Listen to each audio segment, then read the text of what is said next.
Assalamualaikum warahmatullahi wabarakatuh. Sebelumnya, saya ucapkan terima kasih kepada ibu-ibu yang telah meluangkan waktu pada hari ini, kepada ibu-ibu yang telah meluangkan waktu pada hari ini untuk mendengarkan penyuluhan yang akan saya sampaikan. Saya akan menyampaikan tentang penyuluhan kehamilan pada masa pandemi COVID-19. Sebelumnya izinkan saya memperkenalkan diri. Nama saya Bidan Popi Wulandari dari Puskesmas Pondok Cabe Ilir.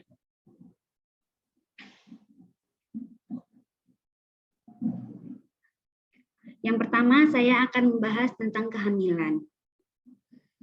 Kehamilan adalah masa di mana terdapat janin dalam rahim seorang perempuan, di mana terjadi pembuahan, yaitu bertemunya sel sperma laki-laki dan sel telur perempuan yang dihasilkan indung telur. Kemudian, untuk tanda-tanda kehamilan, yang pertama yaitu biasanya pada trimester awal, ibu mengalami mual, muntah, pusing, tidak nafsu makan, kadang-kadang ibu mengidam, atau telat menstruasi, lebih kurang 1-2 minggu, dan setelah dilakukan tes PEG, ibu dinyatakan positif hamil. Kemudian untuk perubahan fisik dan emosi pada ibu hamil, perubahan fisiknya seperti pembesaran pada perut, penambahan berat badan, perubahan pada payudara, dan perubahan pada kulit. Kemudian, perubahan emosi seperti sensitif, ibu kadang lebih sering cemas, merasa takut, dan gelisah. Kemudian untuk keluhan ibu hamil yang sering dialami oleh ibu hamil, biasanya kalau untuk trimester awal, ibu mengalami mual muntah, pusing, dan tidak nafsu makan. Dan pada hamil tua biasanya ibu sering buang air kecil karena adanya penekanan pada kandung kemih. Kemudian bisa juga ibu mengalami kaki bengkak sejak usia kehamilan 6 bulan. Sering kepanasan, kontraksi pada akhir kehamilan, atau keputihan, sakit gigi, pegal-pegal, dan rasa panas di kerongkongan.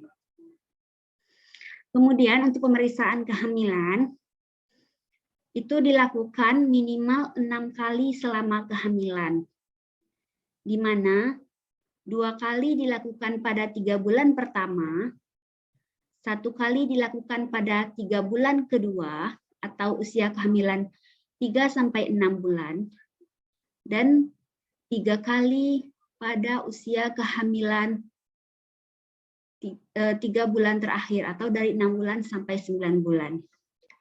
Biasanya pemeriksaan kehamilan itu seperti timbang berat badan, ukur tinggi badan, tekanan darah, ukur lingkar lengan, kemudian tinggi rahim, kemudian letak dan bunyi jantung janin, kemudian nanti ditanyakan status imunisasi TT ibu, diberikan tablet tambah darah, dilakukan tes laboratorium, kemudian dilakukan temu bicara atau konseling dengan tenaga kesehatannya. Kemudian, untuk menjaga ibu hamil dan janin sehat cerdas, yang harus ibu lakukan itu diantaranya, yang pertama itu mengkonsumsi makanan bergizi. Banyak makan sayur dan buah, dilengkapi dengan lauk pauk.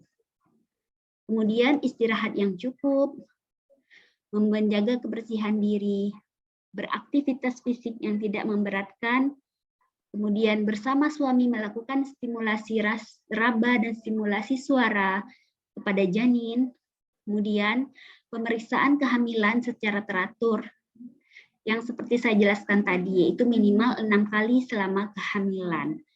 Usahakan pemeriksaan dilakukan setiap 1 bulan sekali. Atau kalau pada trimester akhir atau 3 bulan terakhir, dilakukan minimal 2 kali, 1 kali dalam seminggu. Kemudian untuk menu makanan selama kehamilan, itu usahakan ibu makan lebih banyak dalam porsinya, di mana bukan istilahnya 2 kali makan, tetapi dengan gizi yang seimbang, di mana ibu disarankan untuk makan yang berserat, mudah dicerna, kemudian ibu hindari makanan-makanan instan, makanan berpengawet, dan banyak mengandung MSG. Kemudian, ibu banyak makan sayur dan buah, serta minum vitamin yang diberikan oleh dokter atau bidan. Kemudian banyak minum air putih, hindari minum berkafein dan bersoda, seperti konsumsi teh dan kopi. Kemudian, pada trimester pertama itu, yang paling penting itu adalah asam folat, di mana asam folat itu berfungsi untuk pembentukan sistem saraf pusat termasuk otak bayi. Kemudian pada trimester kedua itu, ibu sudah boleh mengkonsumsi tablet tambah darah dan kalsium. Begitu juga dengan trimester 3, ibu mengkonsumsi vitamin B6, serat, vitamin C, seng, dan yodium. Kemudian, hal-hal yang harus dihindari saat hamil muda, yang pertama yaitu menghindari aktivitas fisik yang berat. Kemudian, menghindari konsumsi rokok dan alkohol. Kemudian, ibu menghindari asupan kafein yang seperti saya sebutkan tadi, yaitu seperti kopi dan teh. Kemudian, jangan makan makanan yang mentah. Kemudian, minum obat harus dengan resep dokter. Kemudian untuk tanda-tanda bahaya pada ibu hamil, yang pertama itu muntah terus dan tidak mau makan. Biasanya ini pada trimester awal kehamilan. Kemudian demam tinggi, kemudian bengkak kaki, tangan, dan wajah atau sakit kepala yang disertai kejang. Kemudian janin dirasakan kurang bergerak dibandingkan sebelumnya. Perdarahan pada hamil muda dan hamil tua, atau air ketuban keluar sebelum waktunya. Kemudian persiapan kehamilan. Yang pertama itu ibu harus tahu kapan ibu akan melahirkan, di mana akan melahirkan, kemudian siapkan perlengkapan ibu dan bayi, siapkan biaya, siapkan kendaraan, dan siapkan pendonor darah buat ibu jika terjadi hal-hal yang tidak diinginkan. Kemudian untuk tanda-tanda persalinan,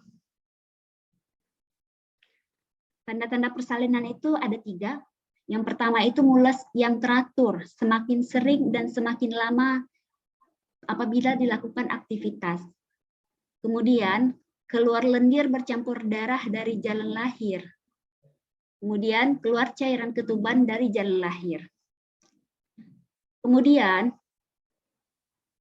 adalah cara-cara ibu untuk menjaga diri dari virus corona atau COVID-19.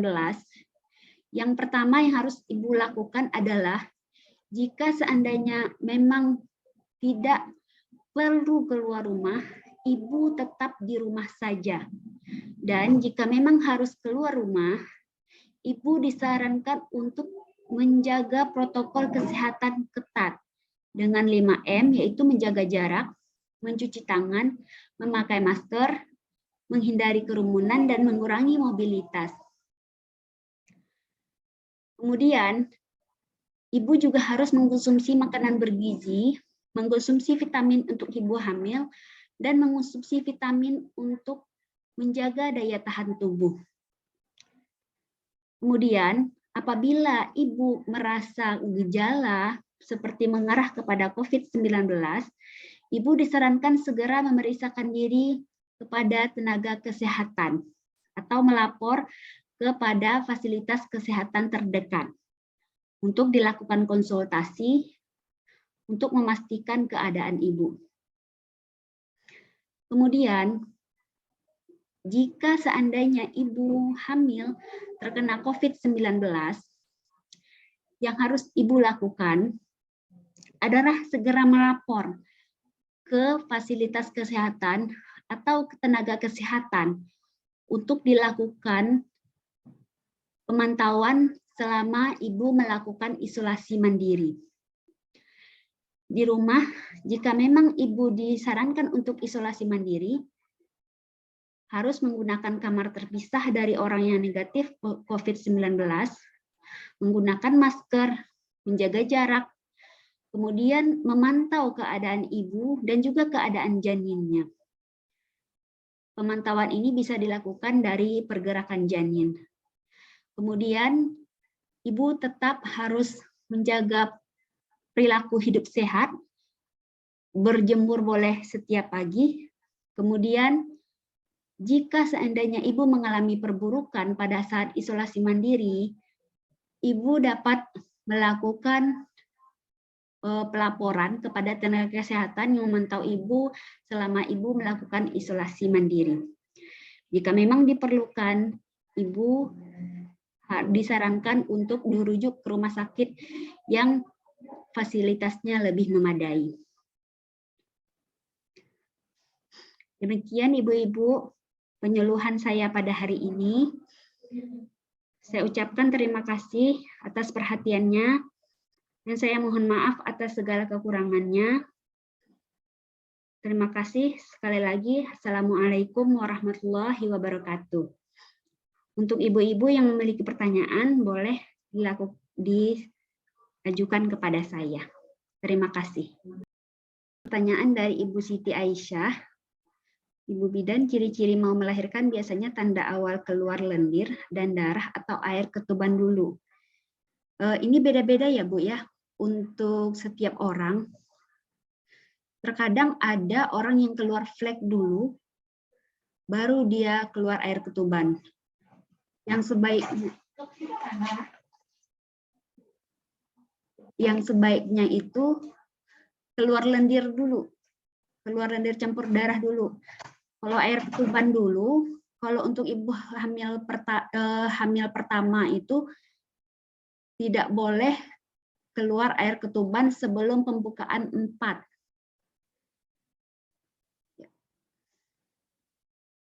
Jadi keluar lendir dulu, baru air ketuban. Tetapi bisa saja air ketuban dulu yang keluar. Dan itu kita periksa dulu, kita pastikan dulu apakah pembukaannya sudah 4 atau belum.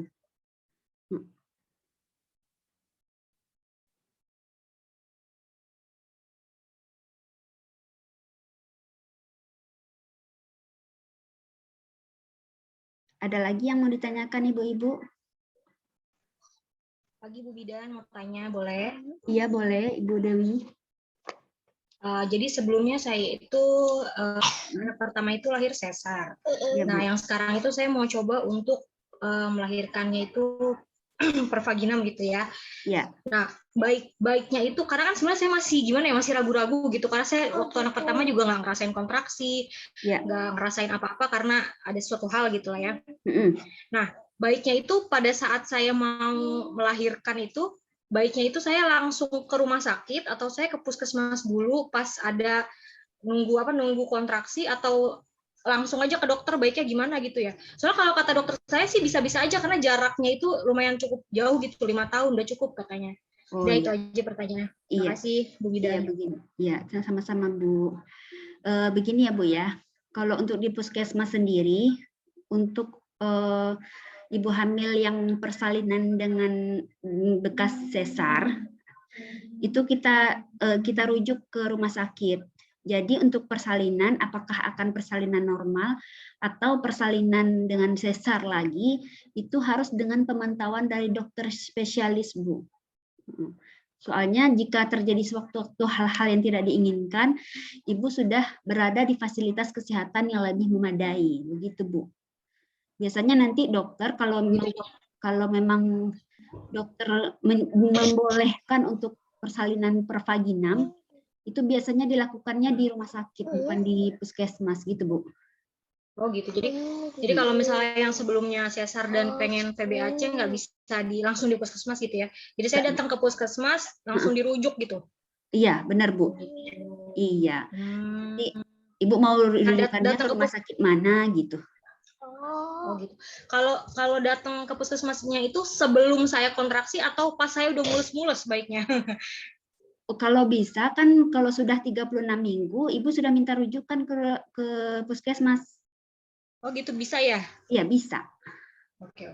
Iya, soalnya untuk rujukan itu berlakunya 3 bulan, Bu. Oh gitu. Iya, yang penting BPJS-nya di sini, jadi kita bisa langsung ke rumah sakit yang bekerja sama dengan kita gitu. Ini pertanyaan Ibu Siti Aisyah, pas nikah saya tidak diimunisasi atau suntik, sekarang sudah hamil sekitar 34 minggu. Apakah itu aman-aman aja? Maaf, ada info juga belum vaksin juga. Berarti Ibu Siti Aisyah pas hamil belum pernah pas mau menikah belum disuntik ya? Hitungannya begini, Bu.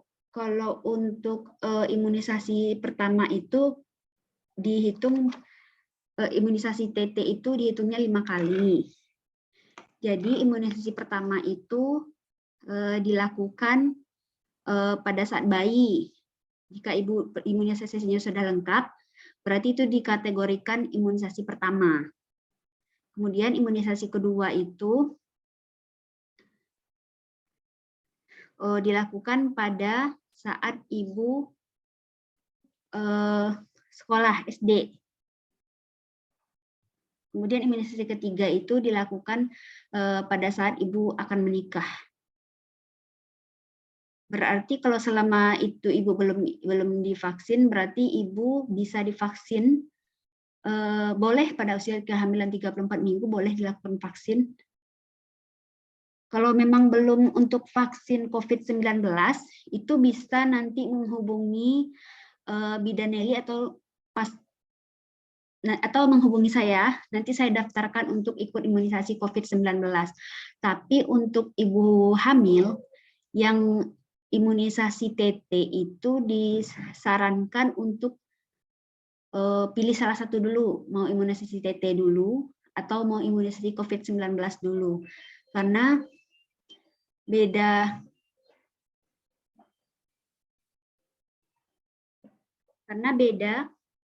antara jarak imunisasi TT ibu hamil dengan imunisasi COVID-19 itu dijarakkan 1 bulan. Gitu, Bu.